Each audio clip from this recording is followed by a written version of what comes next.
আসসালামু আলাইকুম বন্ধুরা, এই যে ট্রান্সমিটার এর ভিতরে কি থাকে সেটা দেখাচ্ছি। মূলত এটা হলো কারেন্টের ট্রান্সমিটার। এই যে দেখেন, তা এটার মধ্যে কারেন্টের হাজার হাজার ভোল্ট আসার পরে সেটা মানে গতি কমিয়ে বিভিন্ন জায়গায় দেওয়া হয়, ঠিক আছে। এই যে দেখেন, এটা মেইন লাইনে যেটা থাকে। তা এখানে ট্রান্সমিটার আরও অনেকগুলো আছে, সবগুলা দেখাবো, ঠিক আছে।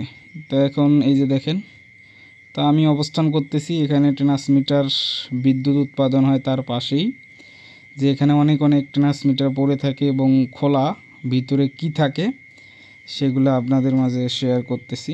ভিডিওটি অবশ্যই কন্টিনিউ করেন। তা এই যে দেখেন, তো ওই পাশে আরও অনেক ট্রান্সমিটার আছে, আমি সেগুলোও দেখাবো ধীরে ধীরে। তাই এই যে এক পাশ থেকে আমি দেখাতে চাচ্ছি। তা কারেন্টটা কিভাবে থাকে, ট্রান্সমিটারে থাকে এবং চেঞ্জ হয়ে যায় সেটাও দেখাচ্ছি। তো অনেক মিটার আছে, এই যে দেখেন ভিতরে কিন্তু মোটর আছে, ঠিক আছে, ট্রান্সমিটারের ভিতরে। তো অনেকে জানেন না যে ট্রান্সমিটার কীরকম বা ভিতরে কি থাকে, সেটা আপনাদের মাঝে শেয়ার করতেছি। তো অবশ্যই ভিডিওটি সাবস্ক্রাইব করবেন, লাইক করবেন, কমেন্ট করবেন, শেয়ার করবেন। তা ওই পাশে আমি আরও দেখাবো, অনেক ট্রান্সমিটার আছে এবং সেগুলো খোলা অবস্থায়। এই যে দেখেন, এগুলো কিন্তু তার। আর ওই যে দেখেন অনেক ট্রান্সমিটার আছে যেগুলো অনেক খোলা আছে। তা আপনাদের মাঝে আমি সব শেয়ার করতেছি, ঠিক আছে।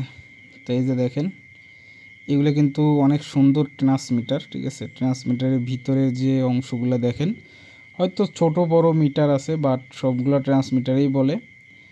আর যেহেতু বিদ্যুৎ উৎপাদন এলাকার পাশে আছি আমি, সামনে কিন্তু বিদ্যুৎ উৎপাদন করার অপশন আছে। তাই এখানে তারা কারেন্টের যত কাজ করে বা এখানে আনি ফেলায় রাখে। তা ট্রান্সমিটারের এই যন্ত্রাংশগুলো আছে পরে আপনাদের মাঝে শেয়ার করতেছি। এই যে দেখেন পুরনো ট্রান্সমিটার। তা আমাদের গ্রামে কিংবা শহরে দেখবেন ট্রান্সমিটার থাকে। ট্রান্সমিটার ছাড়া কিন্তু বিদ্যুৎ যে একবারে আসে এটা লোড সহ্য করতে পারবে না আমাদের মিটারে। তো অবশ্যই ট্রান্সমিটার ব্যবহার করা হয়। তো এই যে দেখেন ভিতরে কি কি আছে সব কিছু আপনাদের মাঝে শেয়ার করতেছি।